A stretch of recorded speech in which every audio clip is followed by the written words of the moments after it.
Assalamualaikum warahmatullahi wabarakatuh. Di sini saya akan mereview artikel tentang masalah mil pertama menurunkan permintaan endogen untuk audit dalam proses bisnis berbasis blockchain. Di sini saya ditemani oleh teman-teman saya. Yang pertama yaitu ada Muhammad Rizky Ferdiansa, NPM 19007. Yang kedua ada Muhammad Zaini Afandi, NPM 19172. Yang ketiga ada Dea Adelia, NPM 19184. Yang keempat ada Nabila Karisa, NPM 19186. Yang kelima ada Lorenza Prima, NPM 19200. Yang keenam ada saya sendiri, Amir Sapran Fikri, NPM 19286. Abstrak. Blockchain adalah salah satu teknologi paling menarik untuk investasi saat ini. Pada tahun 2025, blockchain global diperkirakan akan mencapai 169,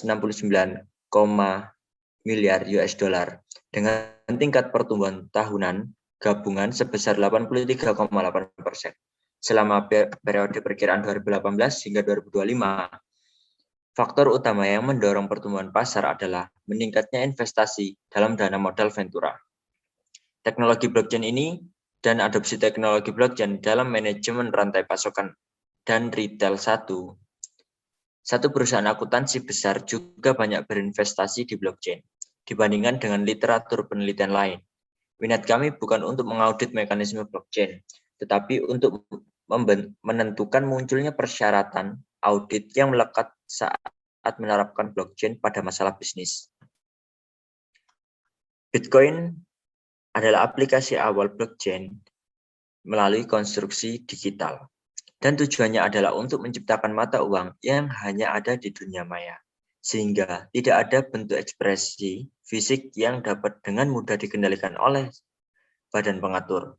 Sebaliknya, kami akan mempelajari beberapa langkah yang diambil oleh startup blockchain untuk memecahkan masalah mil pertama dalam beberapa kasus. Dan telah mencapai berbagai tingkat keberhasilan. Selanjutnya adalah pendahuluan.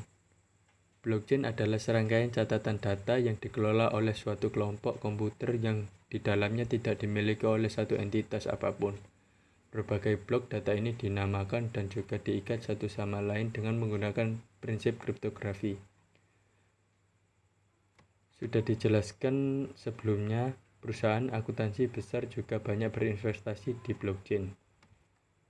Profesi akuntansi mencakup blockchain dan ada juga literatur penelitian yang muncul. Seperti biasa dengan pekerjaan awal pada teknologi baru, sebagian besar berfokus penelitian adalah menjelaskan cara kerja teknologi itu sendiri. Dalam artikel ini, fokus khusus pada audit dan memeriksa apa perannya di ruang blockchain, serta mengidentifikasi di mana kebutuhan untuk mengaudit muncul, serta iklan dalam penerapan blockchain pada masalah bisnis. Kami menunjukkan bahwa faktor kunci dalam menciptakan permintaan untuk audit adalah transaksi mendasar yang dicatat pada database digital asli atau mewakili peristiwa fisik yang sebenarnya. Dari aplikasi blockchain yang paling banyak dipublikasi adalah cara mencatat transaksi fisik, seperti pergerakan makanan dan obat-obatan dalam rantai pasokan, penjualan berlian, dan bahkan anggur antik. Perbedaan antara digital dan fisik menimbulkan kebutuhan yang sama sekali baru untuk audit, yang disebut masalah mil pertama. Tujuan dalam artikel ini adalah untuk menarik perhatian profesi audit dan peneliti untuk masalah mil pertama dan mendorong pengembangan teknologi, standar dan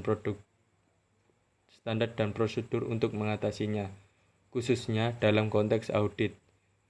Secara khusus, skeptisme profesional yang merupakan ciri khas auditor mungkin terbukti menjadi koreksi yang diperlukan untuk kegembiraan yang dicampur oleh teknologi transformasi seperti blockchain. Halo, perkenalkan saya Lorenza Prima Dewi Adha dengan NPM 19013010200. Selanjutnya, saya dan rekan saya akan menjelaskan mengenai hasil penelitian atau result dari artikel yang kami review. Hasil penelitian yang pertama, yaitu masalah mil pertama, muncul ketika sumber nilai tambah dalam aplikasi blockchain muncul dari isomorfisme antara apa yang direkam secara digital dalam basis data terdistribusi dan realitas fisik, di mana realitas itu terdiri dari produk, layanan, transaksi, atau kombinasi dari semuanya. Di sini peneliti mencoba untuk membandingkan lingkungan blockchain digital asli dengan lingkungan yang melibatkan transaksi fisik. Maka dihasilkan banyak lingkungan yang identik khususnya pada aplikasi blockchain itu sendiri.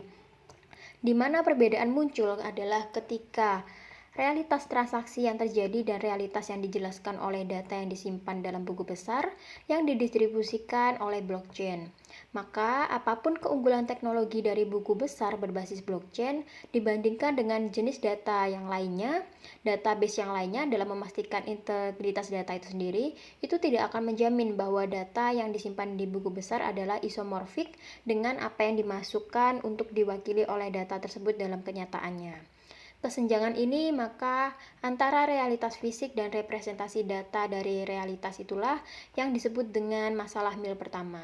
Pada kasus sebelumnya dalam rantai pasokan farmasi itu terdapat dua alasan mengapa masalah mil pertama itu muncul.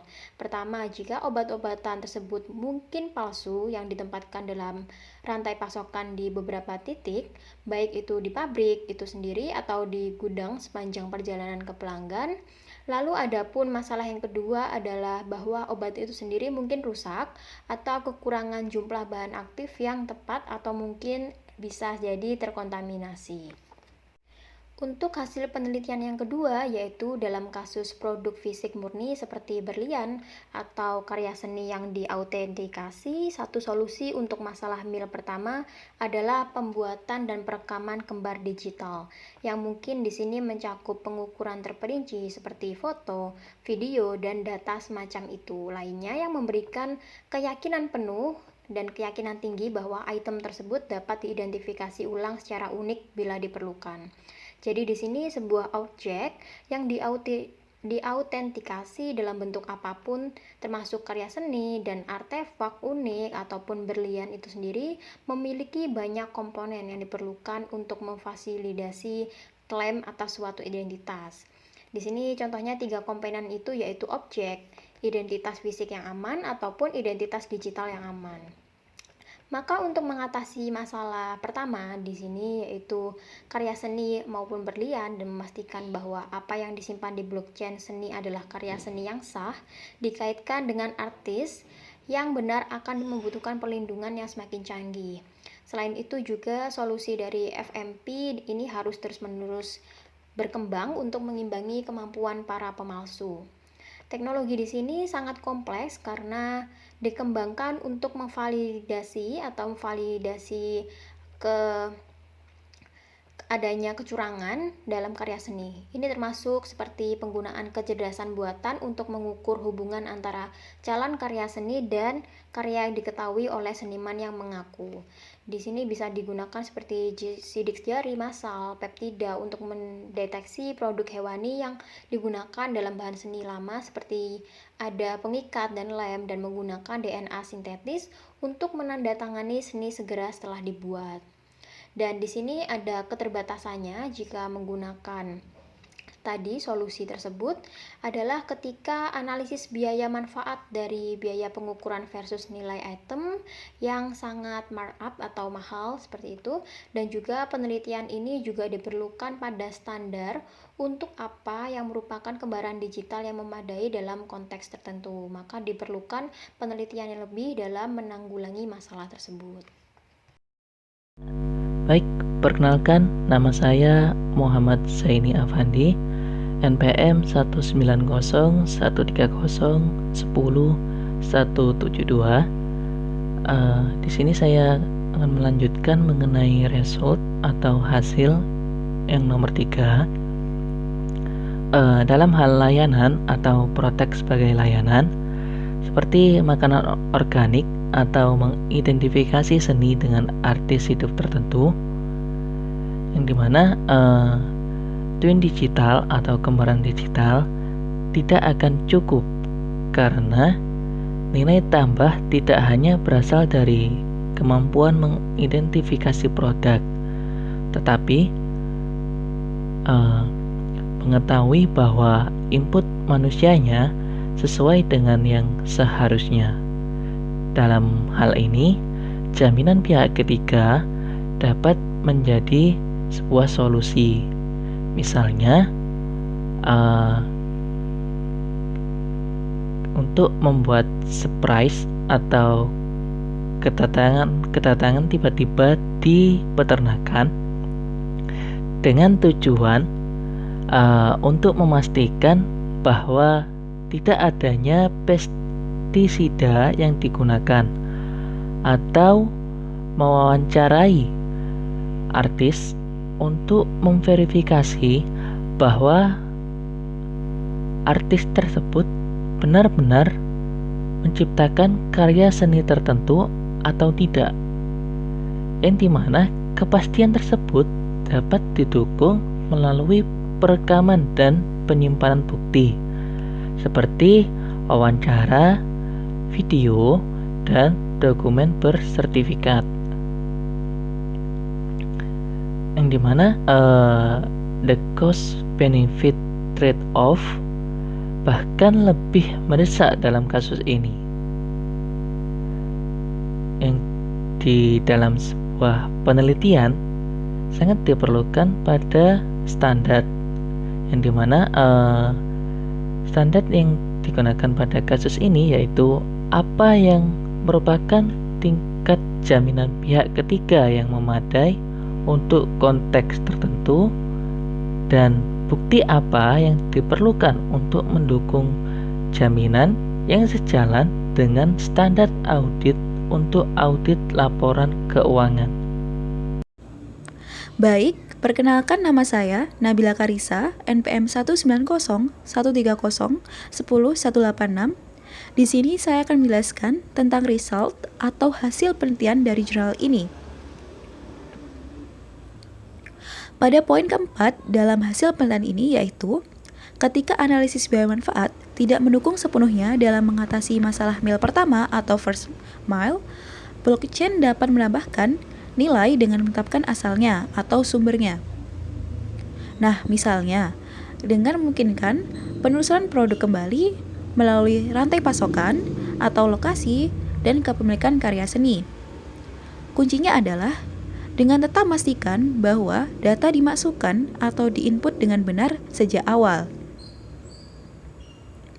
Jaminan pihak ketiga juga memungkinkan untuk menambah nilai, bukan dengan memeriksa setiap entry data, tetapi dengan memverifikasikan kontrol atas proses untuk melakukannya.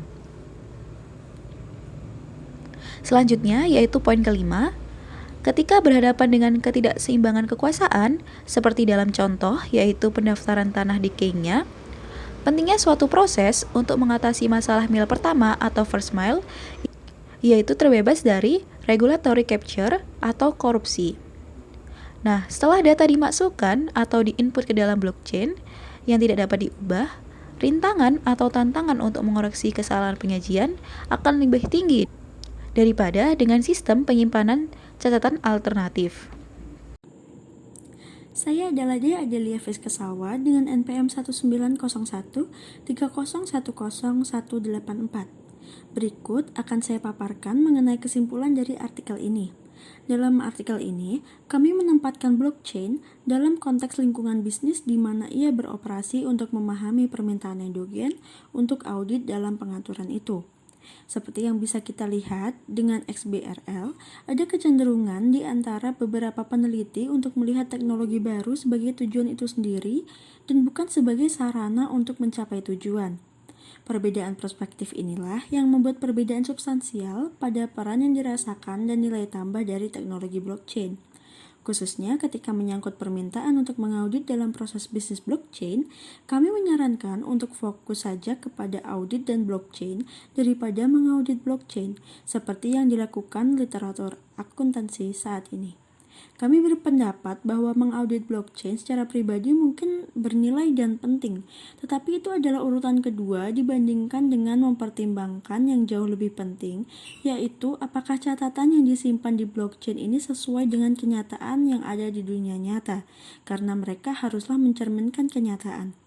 Itulah yang kami sebut dengan masalah mil pertama, dan kami melihatnya sebagai peluang bagi perusahaan audit untuk mengejar dan mengambil keuntungan dari skeptisisme profesional mereka mengenai hubungan antara peristiwa fisik dan representasi mereka dalam database.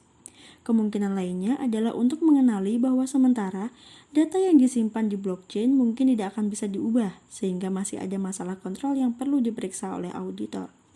Namun, profesi audit hanya akan memanfaatkan peluang ini jika mereka bisa melihat teknologi blockchain secara holistik dalam konteks bisnisnya dan bukan hanya sebagai teknologi besar berikutnya. Sekian presentasi review artikel yang bisa kelompok kami paparkan. Atas waktu dan perhatiannya kami ucapkan terima kasih. Wassalamualaikum warahmatullahi wabarakatuh.